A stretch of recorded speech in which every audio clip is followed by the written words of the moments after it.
Good afternoon, everybody. Welcome and thank you for joining us here on the RSN Spring Conferences presented by WPI. My name is Francis O'Rourke. I'll be your host here today and for the rest of the day. Joining me to talk about fundraising and grant writing 101 for FRC is Nikki Stout. Nikki, thank you so much for being here. Why don't you tell us a little bit about yourself? Thank you, Francis, and thank you for having me. Yeah. Hi, everyone. My name's Nikki. I'm an alumni of FIRST.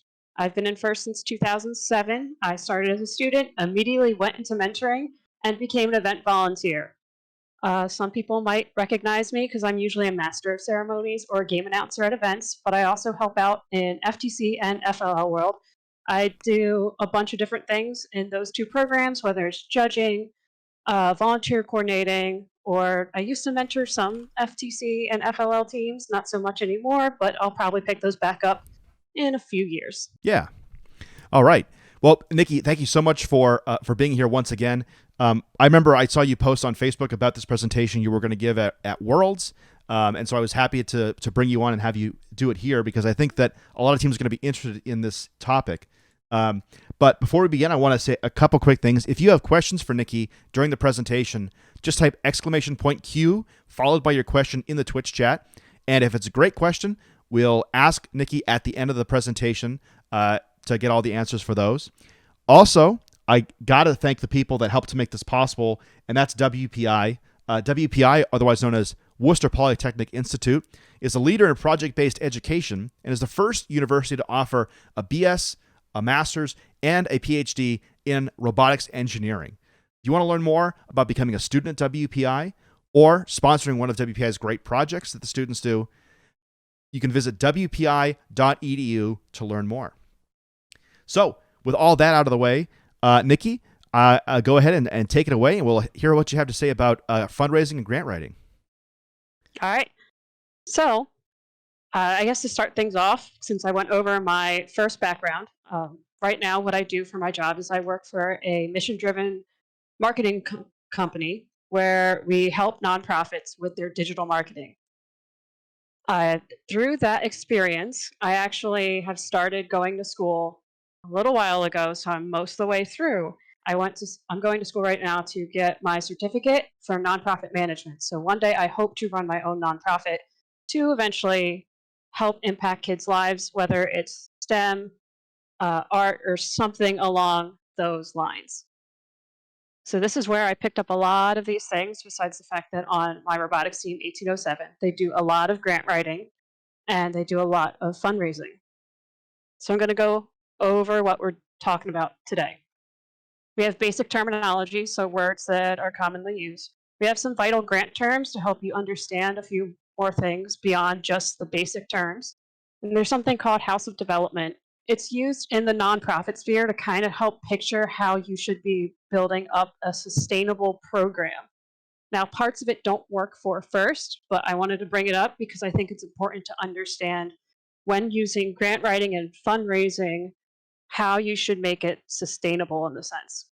So then it's how to plan for grant writing with some tips and tricks, how to plan for fundraising with tips and tricks. And I have some resources at the end too, so for teams to use. And we're going to jump right into our basic terminology. So what is fundraising? It's the process of seeking and gathering voluntary financial contributions by engaging individuals, businesses, charitable foundations, or government entities. So it's basically you're going, I would like money, please, and someone going, yeah, sure, and giving you money. Now, by the way, I love your use of GIFs. This is great. I figured this is a serious topic that needed to be lightened up a little bit. So what is a grant? It's a non-repayable amount of money given to support an individual, organization, nonprofit, educational institution, business, project, or program. So you'll see lately there's a lot of artist grants. There are small business grants going around, but grant writing very much is big in the nonprofit industry just because there's so many organizations that want to help others. And what exactly is a nonprofit? It's an organization created for the benefit of the general public. So FIRST is a nonprofit created to help put STEM education in the hands of students and teachers to make it more accessible. So they don't have to have shareholders, and they use their profits for surplus to advance their mission.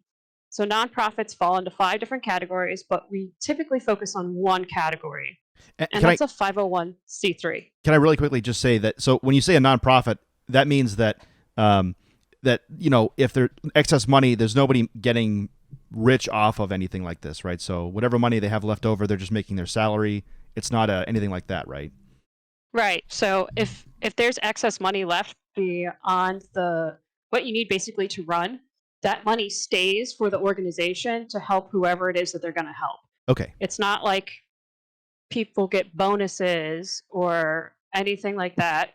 It's the money is designated for helping the people that it's going to help or putting on the events that it's going to put on. So 501c3, it's the largest category of a charitable organization. They include arts, education, healthcare, human services, and those organizations that can accept tax-deductible donations, which means if someone gives this type of organization money, they can write it off on their taxes and then have to pay less for their taxes, essentially. This code is determined by the federal government, so you have to, 1, apply if you haven't applied, but 2, if you work out of a school, you should check that your school or your organization, if you have an overarching organization, has this determination letter. Because if you do, it makes fundraising easier along with grant writing easier. So, House of Development. I'm sorry, this will be complicated. It's a concept to help describe the structure of a nonprofit financially. That way it can be sustainable, because you don't want to just spend all of this money helping people, and then next year maybe you don't get enough money to meet your goals, and you have to go to the people that you were helping and go, I'm sorry, I can't help you anymore. You want to make sure that your house that you build for your nonprofit or your organization will last for 5 years, because things change and things fluctuate, not just in the world of today, but they always have fluctuated before. So each level of the house should be built one another. The base typically is annual giving or memberships and events. So for first teams, what covers that event category are competitions. They could be in-season or off-season competitions. If you run summer camps or some other type of event, like my team runs a sponsor night in the middle of build season, where we invite our sponsors to come see what we're doing and see what we did last year, those can count as your events for this house of development. Now, here's some important terms so you understand the following graphic. Annual giving is any type of unrestricted financial gain. So if you have a donation bucket and someone puts money in the donation bucket at an event, then you could use that for travel. You could use it for parts on your robot. You can use it for bumpers. You can use it for whatever it is that you want. Major gifts are the largest of these types of donations that your organization receives in a year. So if someone decides, hey, this is really cool, here's $10,000, and that's the most amount of money that you got in the past year, that's your major gift. You have corporations and foundations, which we know as sponsors. Then we have a planned gift. First teams typically don't deal with planned gifts. Maybe if there's a 501c3 that's running a first team or has first as one of their program partners or options, because planned gifts are typically something that someone leaves in a will to give to a nonprofit. Then you have a capital campaign. So it's an intense effort on a part of a nonprofit organization to raise significant dollars and funds for a specified period of time. So my example is we qualified for world championships, but we need money to get there. So when you run a donors choose or I think it's GoFundMe, and say, hey, we need help getting to championships, that's where you would have a capital campaign. And then a transformational gift is a gift that completely changes the organization. In terms of nonprofits, it's usually an ridiculous amount of money. So now that we've covered that, this is the house of development, where you have your first layer of annual membership and giving events. Then you have your sponsors, major gifts, and planned gifts, but we're just going to pretend planned gifts doesn't exist. Then you have your capital campaign. And then I don't think I've ever heard of a first team getting what would qualify as a transformational gift, but I could be wrong. Now, you'll notice leading up to the house, there's an annual report, a newsletter, social media, website, and PR. We will get to that later. So here's the vital grant terms for when you're grant writing. You have grant makers. These are the people who provide the funds. They're often government departments, agencies, corporations, foundations, or just a single person. Governing bodies, foundations, trusts, individuals, and corporations are the ones that are going to award your grants, and most grant funding comes from government agencies and foundations. So here are some other terms. You can have a discretionary grant, which federal agencies award funding directly to nonprofit organizations. You can have a foundation, which is a type of nonprofit that exists to give money away for charitable purposes. So you have like the Ford Foundation, I believe, and you have a couple other ones that you'll hear pop up in first. Foundations are sometimes run by family members. It could be members of the community and corporations. Or for example, like the Bill and Melinda Gates Foundation, right? Yes, that is a perfect example of a foundation, and one that I think most people would know. Yeah. So then you have corporate philanthropy, which is when a for-profit company donates some of its profits or resources to charity.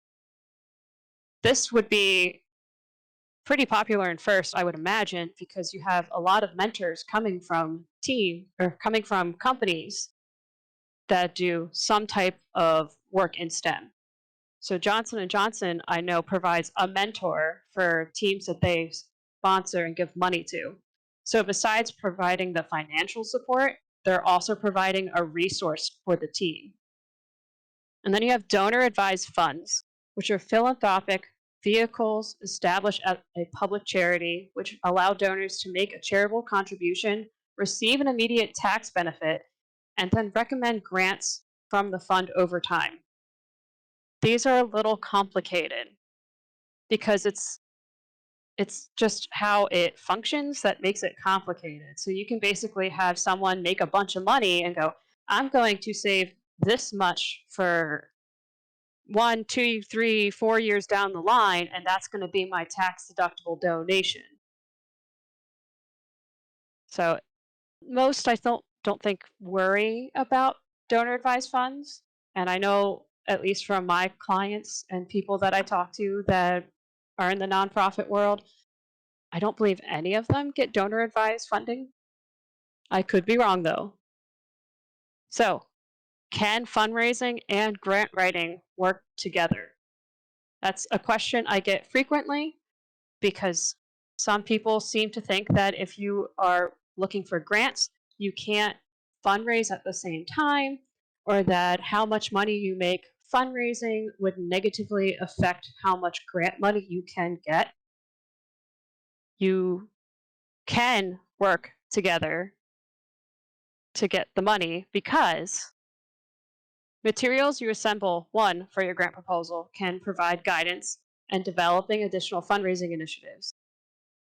No project should ever rely entirely on grants because funders don't want to be the sole source of financial support. They want to see a diverse field of financial support because that means your project, your organization is sustainable. And there are some grants that are matching, and that means you must get the same amount of money from another source that that grant is going to provide you. So yes, you should continue fundraising and you should use grant writing and fundraising together to get the most amount of finances for your organization or team. So the most important reason why you should do both is what I think I already said. The funds you acquire through fundraising will also indicate to grant makers that your organization is serious and committed to the project proposed, and that the community supports your organization's program, which also leads, again, to sustainability. And we have this grumpy looking cat saying, "This is my grant money and my fundraised money." Thank you. So, why should we write grants as first teams? Successful grant writing offers nonprofits and organizations a way to attract outside funding and can help support an organization's visions and goals.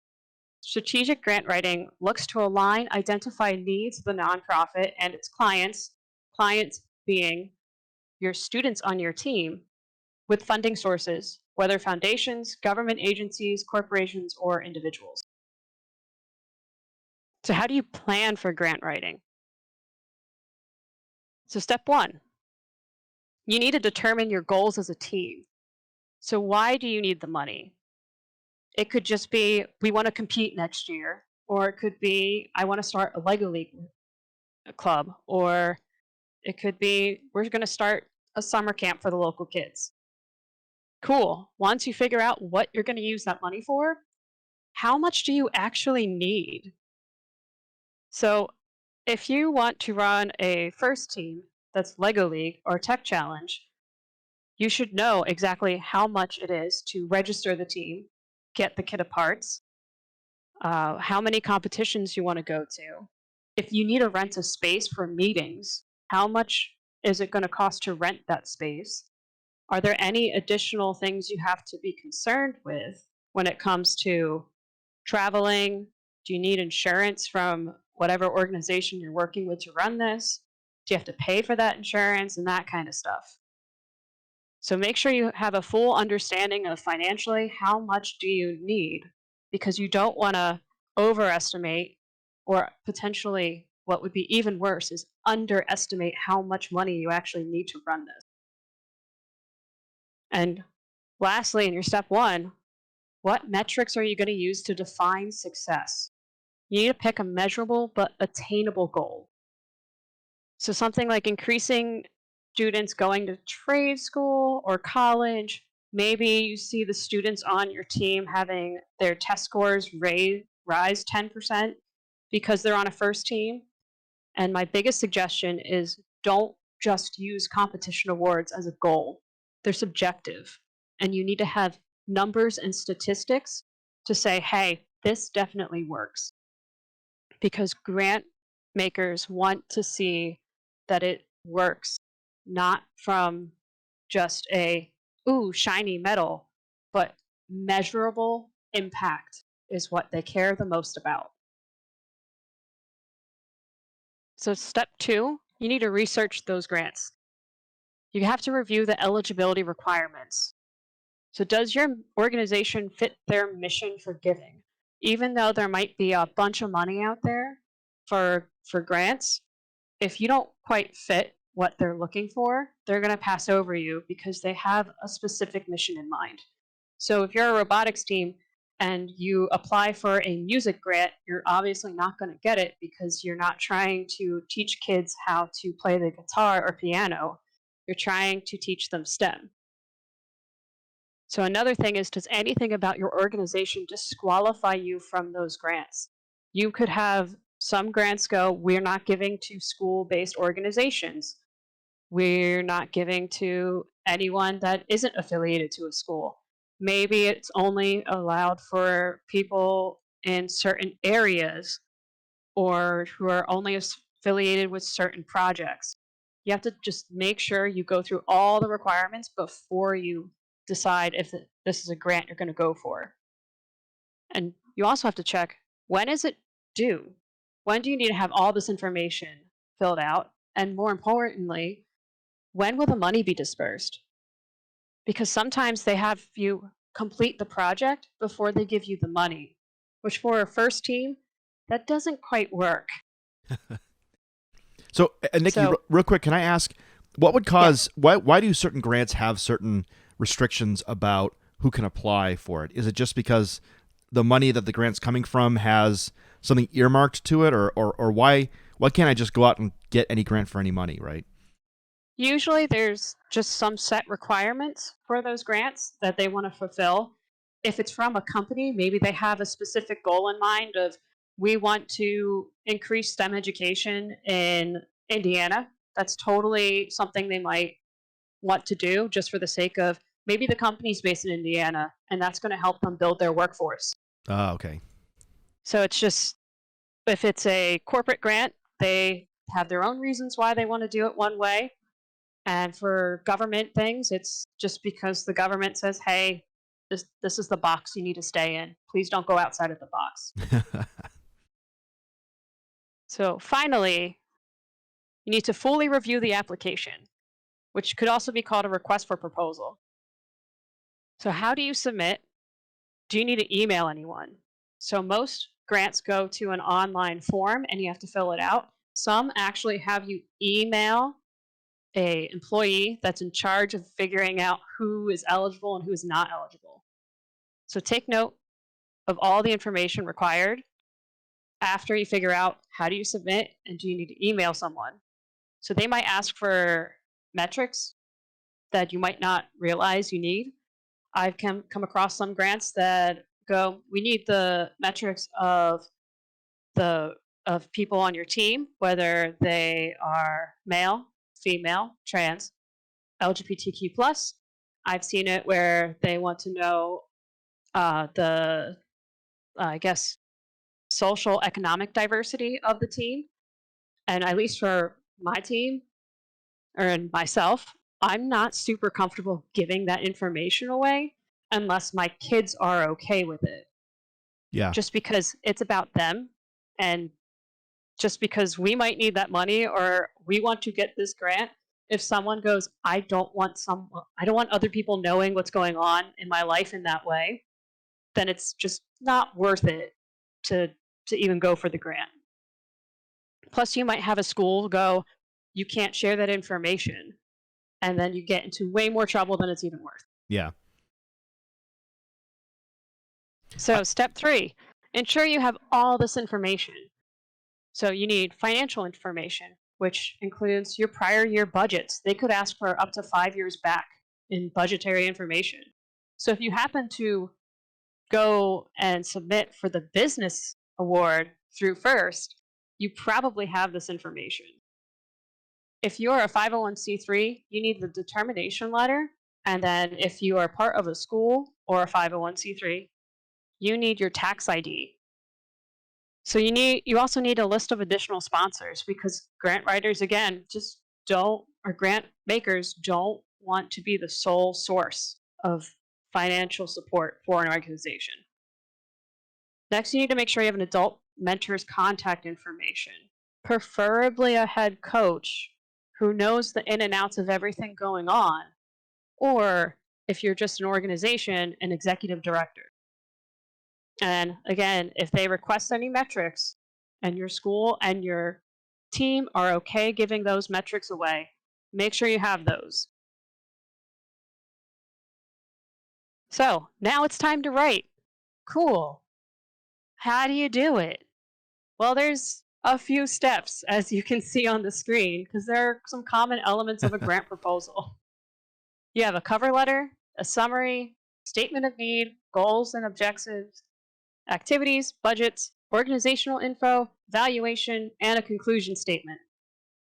And it sounds like a lot of work, and it definitely is a lot of work. So to start your cover letter, introduce your organization, explain the mission, request a dollar amount for the project.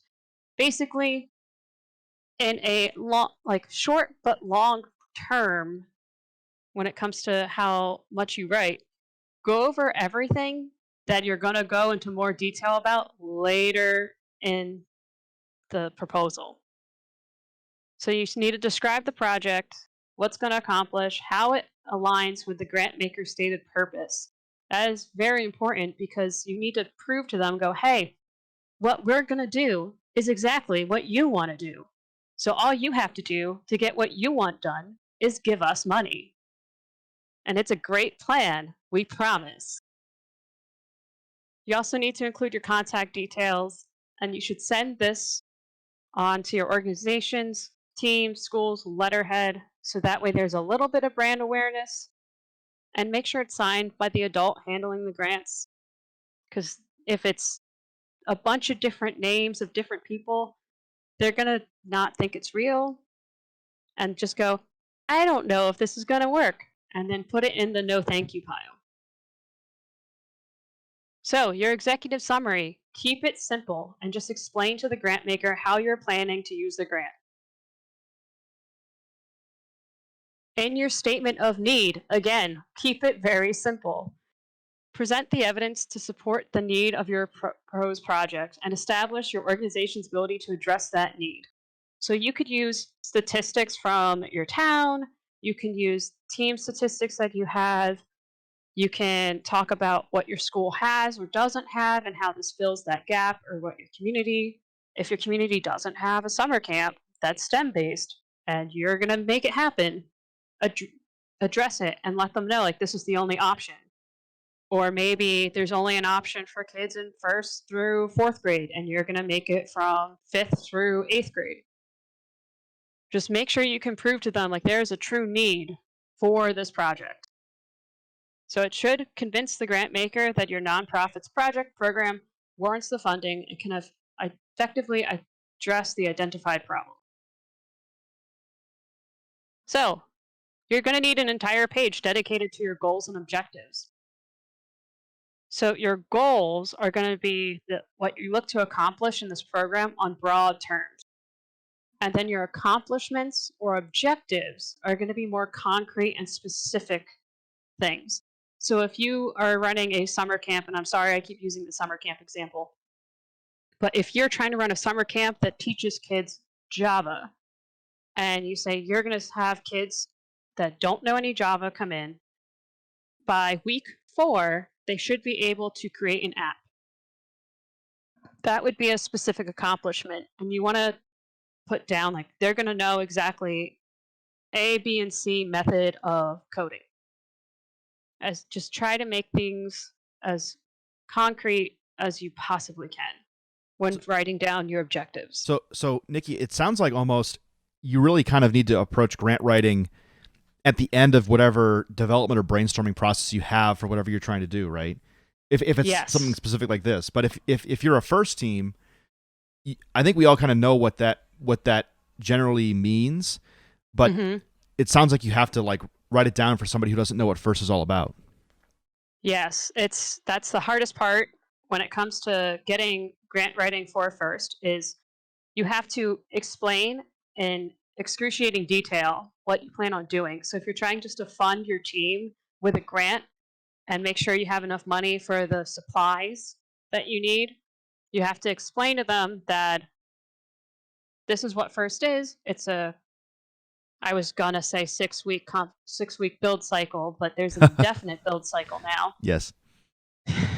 It's a build season up until your first competition, and then have to outline each week what you plan on accomplishing, and then how the tools and the stuff you buy with this money is going to help with this goal. Does that make sense in a way? Yeah, that makes sense. So, speaking of trying to write down all of build season, the next thing you have to write down are the activities. So you're going to clearly and concisely identify the procedures, method, and activities that will be used to meet the proposal's objectives.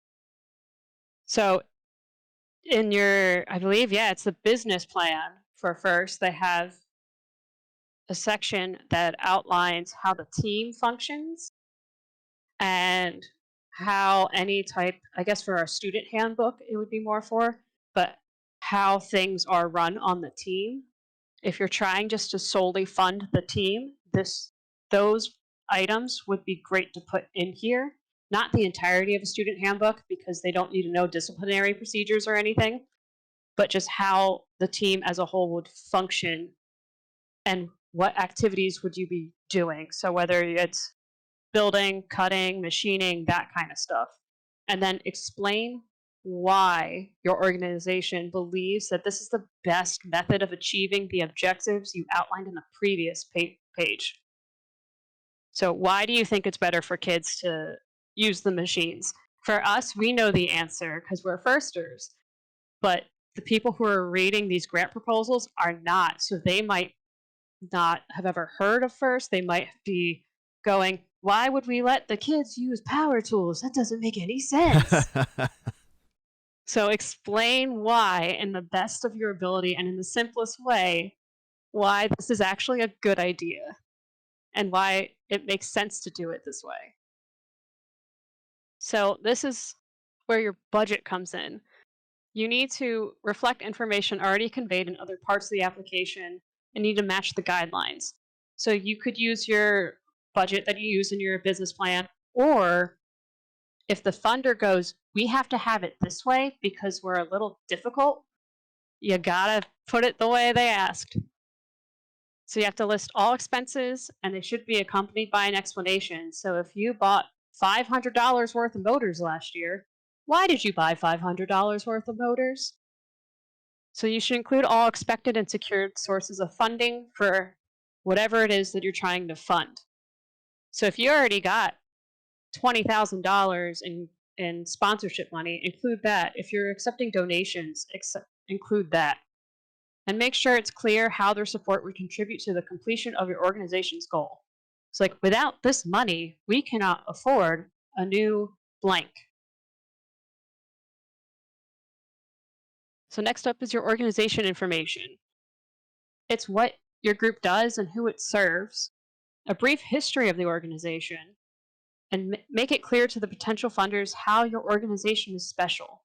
So this is where you can highlight key accomplishments. If you've won world championships or just championships once, you were a finalist at championships last year. If you won a spirit award, something, if it's an accomplishment, you should put it in this section and show the organization missions aligned with the funder's priorities. You want to make sure that it's blatantly obvious to them that, hey, we're a perfect match for each other, which means you should give me money. Is this also where you would put, for example, like, say your one of your accomplishments was able to get students to go to college or to improve their test scores or whatever you were saying earlier? Is that, Yes, could you also put that here as well? Yeah, you could also put it here, especially if you know after college. So you had kids on the team that went through college and maybe now they're gone and they have careers and maybe they work at like SpaceX or NASA or Johnson & Johnson or TE Connectivity, or they work at WPI. This is where you could highlight those accomplishments because they're still technically accomplishments. Thanks for the plug. All right. So an evaluation would be how you talk about the results of the project.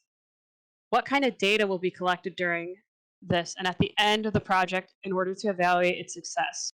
This is why I suggest you don't put awards down as an evaluation method, because it's subjective and it's not fair to yourself if maybe that the other team that won the award you were going for was just the tiniest bit better, or maybe it was a draw and they couldn't decide and they're, however the judging process works, it just unfortunately didn't end up with you or something. So some questions you should consider answering in order to figure out your evaluation method is this project process oriented or product oriented? So are you trying to improve a process or are you trying to make something? Will evaluative data be qualitative or quantitative? Can you base it off of math or maybe just the stories of your students? And will there be outside evaluator? And if the review will be performed internally? So that one's a little complicated. That's more for the nonprofits. But if you have someone come in and go, hey, these kids' test scores went up 10%, but only the kids on the robotics team, that could be considered an outside evaluator because you're not the one giving them the test, whatever standardized testing they're taking that says, hey, they're getting better at this. So that's where it would be good to say that there's an outside evaluator because of test scores. But you don't necessarily have to put that in there. So, your conclusion, a short summary of what you already wrote about, and just keep it a page long. Remind them that you are a perfect match, and that's why you should get the money. So, my tips for grant writing: always save your responses in a separate document, because some of the forms to make the grant don't save your responses.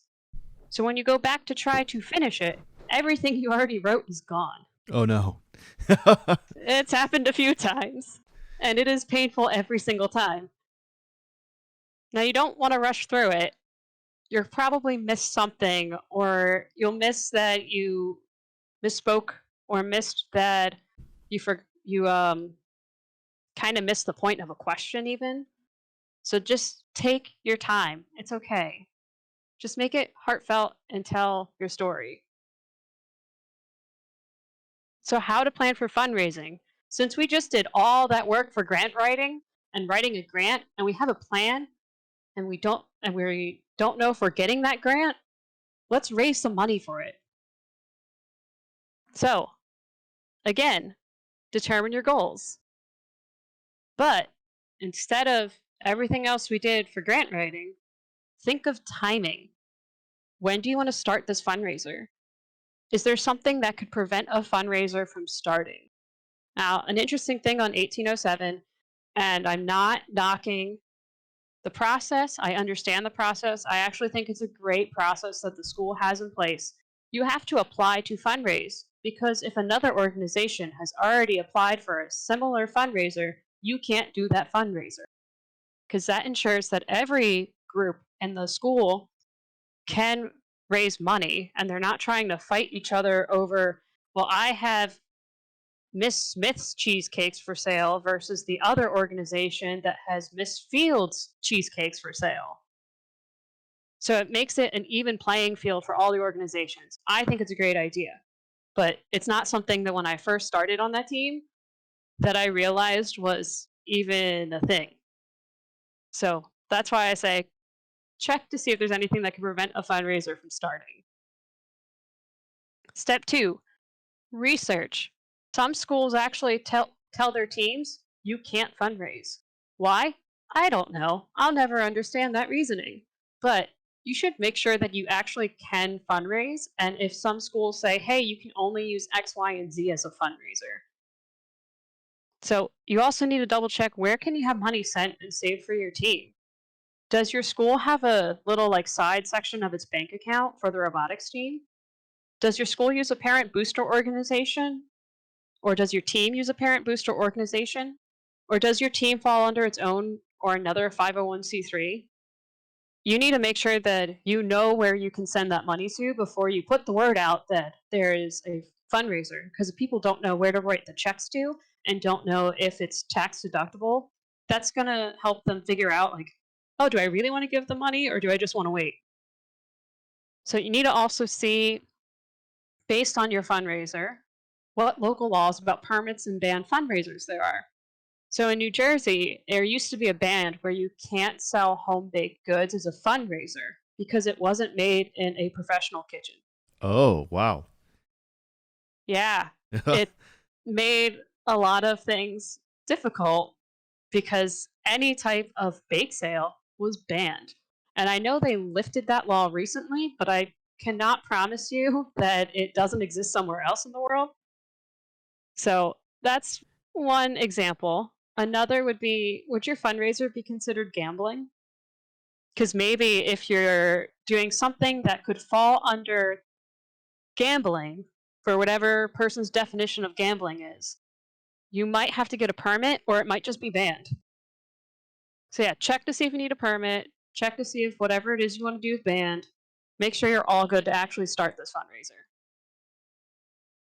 So step 3 is write your story.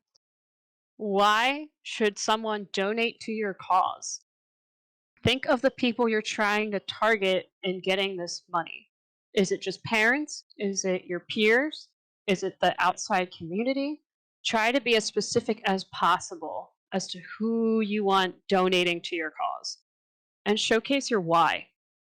So keep your goal in mind. If you want to start a Lego League team because the middle school doesn't have a robotics team, make that the shining star of your story and make it memorable and heartfelt, because people will remember a story over you saying, you should just donate because we need STEM education. Be honest and simple about it. If you can, use statistics to back up the data, so that way they have that feeling of like, oh my goodness, these children are doing such good things in the world. But also, why are the test scores for STEM in my town so crappy?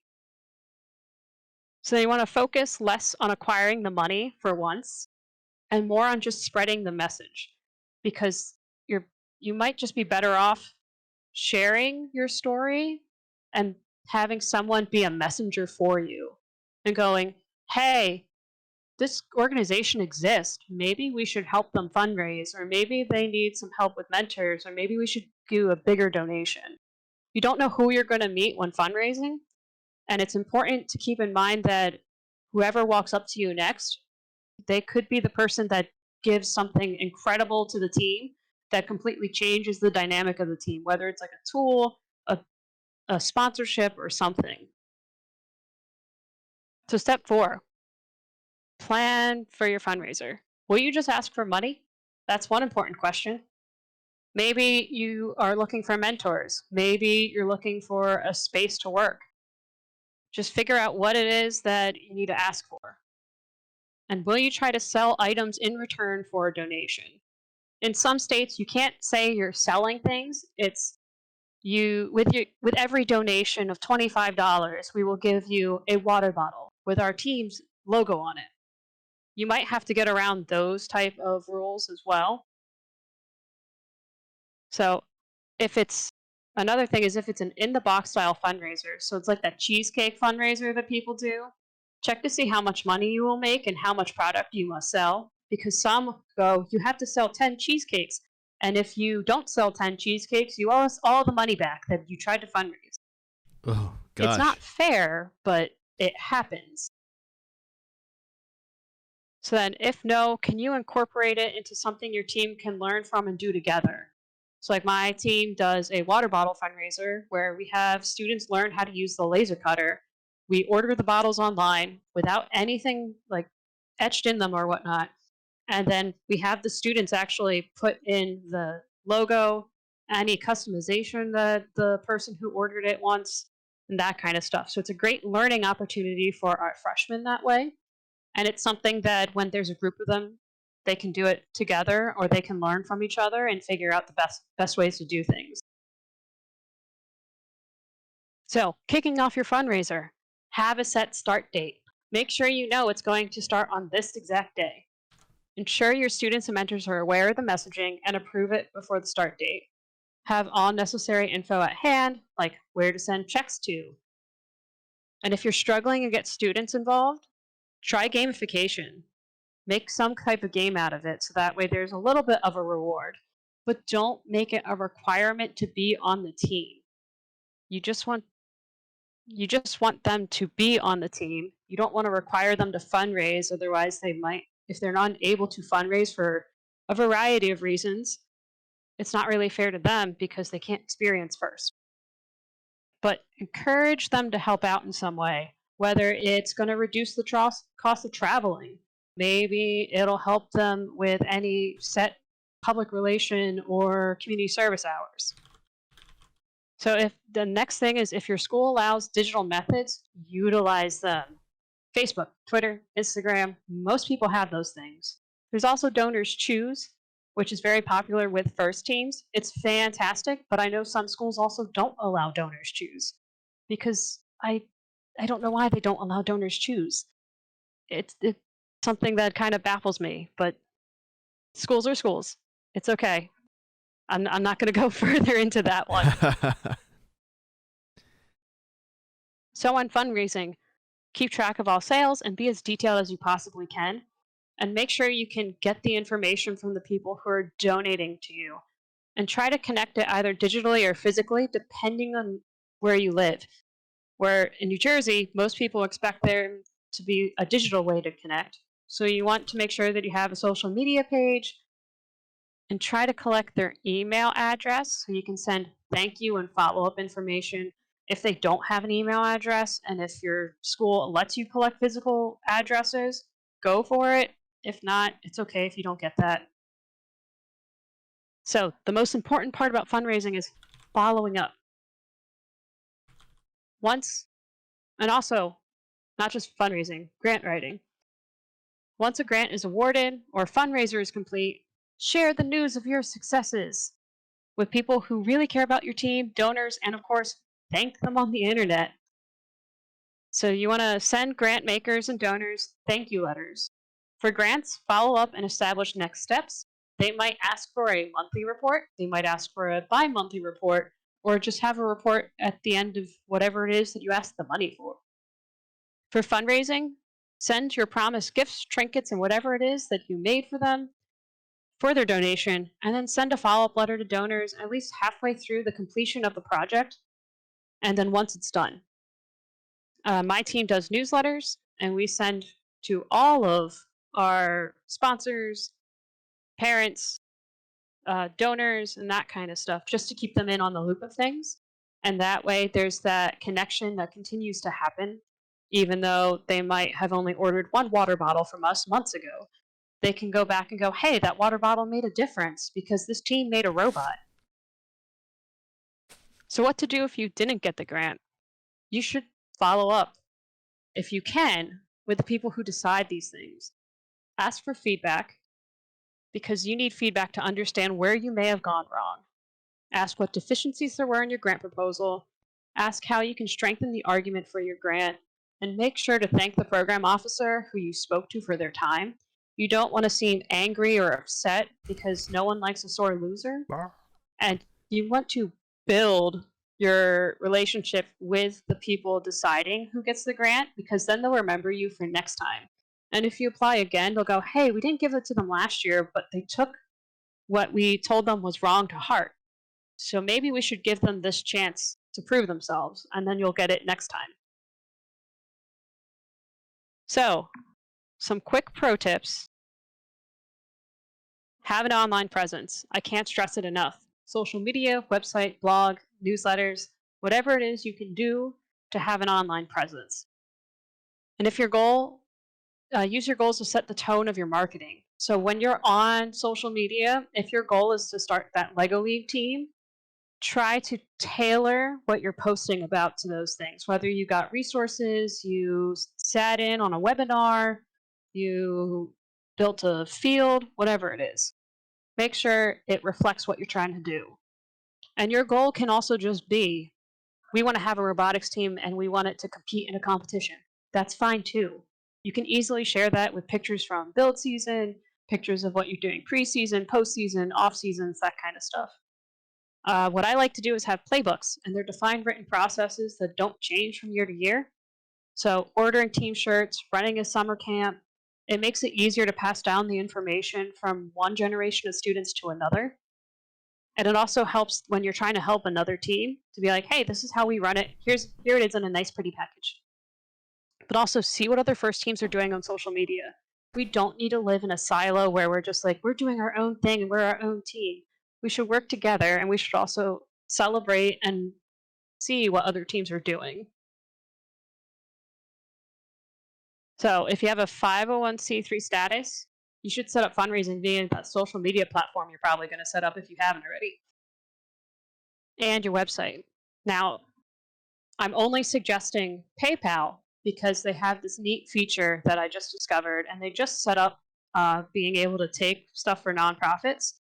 The unfortunate side is they have transactional fees of 2.2%, but they allow donors to donate to specific programs. So if you have a parent organization, like a parent booster club that manages 4 different FRC teams, or maybe not FRC teams, maybe different FIRST programs, you can have it set up so that way you can just donate to the Lego League team or the FRC team or to the whole organization. That also would work for parent booster clubs that deal with the entirety of the organizations within a school district. So that way you can be online, especially in a world where we can't meet physically in person. We can have some type of fundraising going on at all times, not just during that one window of, I need to make it to champs. So if you don't have a 501c3 or connected to a 501c3, create a web page with easy to understand instructions on how someone can donate. And don't forget to create that web form or Google form or whatever it is you want to use to get their contact information, and treat donated items the same as a financial donation. So if someone decides to donate a CNC lathe of whatever size to your team, treat it the same as a financial donation. Thank them as much as you would for money. Share the news as you would. Just be as gracious and professional as you can about it. And finally, utilize first resources. Compass Alliance has a bunch of great stuff on fundraising, and First has a fundraising toolkit that has ideas on fundraisers.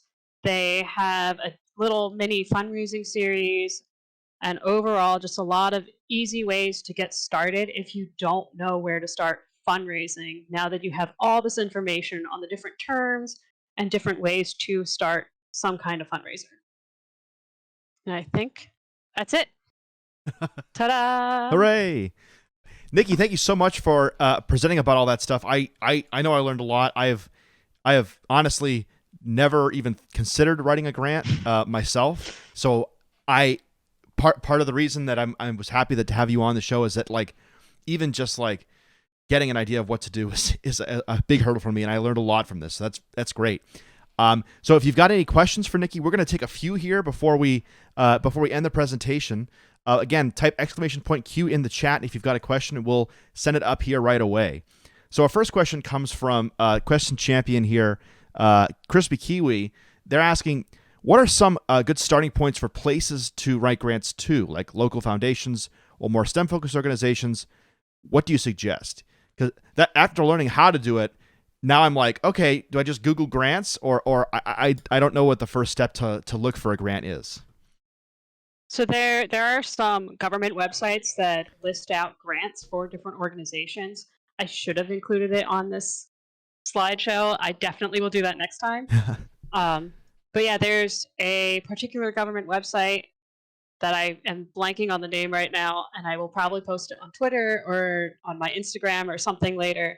And you can actually filter based on what type of STEM field you're looking to get funded, and if you are education or not educational. It makes it so easy to figure out where to start. You can also use Google, of course, and I know there is a page on the First website for First specific grants. Oh. So First has some grants available to teams, not just the rookie grants, but if you are an underserved community in the sense that maybe your school district doesn't get as much funding as it should, maybe you live in a city, maybe you're in a very rural area. If you are a needy team, there's some money for you, and it is on the First website. I don't think they're accepting anything right now. You have to check, I think starting September or August is when that grant opens up. Cool. All right, so this one, our next question here is from JB987. I wonder what team they're on, but we'll see. This one's a bit of a heavy one, but it's important to sort of bring up. What do you? How much harder do you think all fundraising will be during the next year or so, given the drastic changes companies and individuals are facing because of the whole COVID-19 issue? That's a really good question. So I can at least talk about from my work perspective is a lot of our clients are talking about that right now because they don't know what the future is going to look like. It's already hard for many people because of the rising unemployment rates.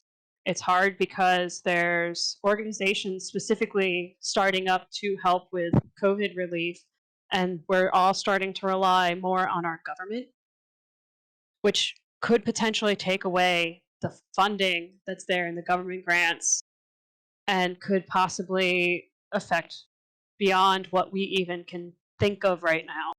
So will fundraising be harder because of everything? If I had to go with my gut feeling and based on the trends I see in my job, yes, it's going to get harder, because besides the fact that you can't do things in person and we don't know how long we're going to be able to stay away from, or rather, we don't know how long we're going to have to stay away from each other. Right. And we're going to have to stay indoors. And while we're not disconnected from everyone, we can't go to events and we can't see the impact that things are having. Right. Or even as simple as just waiting outside of a grocery store with a bucket, right? Yeah, because if it's not essential right now. Yeah. So that's why I'm suggesting digital marketing in the sense of social media, trying to get that up and running, trying to share the stories that you have already had from this past season and prior seasons, just so that way, if people are trying to find a way to help, maybe after all of this COVID stuff is figured out, it's there for them to consume on their own time, and they'll find you in the digital sense since they can't walk outside of your grocery store and go, "Ooh, what's this?" Right. Okay. So yeah, it's gonna be hard. Yeah. Well, I think that's a great point, and that's kind of part of the reason we wanted to try to bring resources like this, you and your presentation on here to hopefully give teams the knowledge they need to help themselves as we all go through the next few months here. Yeah. I think we're going to have one last question here for today. This one is from user often back on, and they're asking, how do you recommend teams to fundraise before they get their own 501c3 status? What do you do if your team isn't its own separate identity like that? So my team uses a booster club that's affiliated with the school, and the booster club deals with every organization within the school that's considered a team. So every sport team, I believe, has to use the booster club for any type of fundraising. I think the clubs have to use the booster club as well. I might be wrong. I'm sure if any of my students are watching this, they can answer that in chat. When I was trying to think, when I was on a team, my high school years, we didn't have a 501c3 and we didn't have a booster club. We just had a parent with money, and I think what we had was one of those bank accounts that was underneath the school. So if the school has its own bank account, Yeah. and there's a set area to put for the robotics team, or maybe the science section of the school, science department, maybe it could be shared in there. You just have to keep very good financials on how much money of that money actually is yours, Right. because you don't want someone to accidentally dip into how much you're supposed to have and then have to wait for them to repay it, because I've heard of that happening a few times. Yeah. And another thing just to note for teams as well, if I can't speak for every organization, but I know that at least in First Washington, like Pacific Northwest, they offer a service where they're functionally able to do that for any team. So you could basically have an account with First Wa to sort of keep money one way or the other. But you should obviously talk to them about it. I'm not in that area, but you may want to reach out to your district leadership and see if they have any sort of a ability to do that kind of stuff as well. Yeah, I believe First Mid-Atlantic doesn't let people use their 501c3 status. I could be wrong. Mm-hmm. I am not that heavily involved in understanding that side of the organization, but Yes. I thought that was a thing that happened, and then it went away, but it could have come back. Okay, cool. So it's always best to check with everyone and ask questions instead of just go, I don't know, I'm not going to know. Exactly. I think that's probably truthfully a great answer for life in general, to be fair. So, Nikki, thank you so much for joining us this afternoon here. We really appreciate you being here. Like I said, I learned a lot. I hope everybody out there learned a lot. And Nikki had her Twitter handle up there. I'm sure she'd be happy to answer any more questions if you want to at her, if not to use what the kids say, on Twitter or whatever. I'm trying to bring it back up. Don't mind me. That's all right. Yeah. So yeah, if you want to message her, I'm sure be happy to answer you there. So, Nikki, thank you one more time. Everybody else watching, join us in just a few minutes. We're going to have Peter Johnson from the WPI Lab talking about FRC vision using a Raspberry Pi and desktop simulation of your robot. So make sure to stay tuned for that because it's going to be great. Anyway, see you all soon. And then going back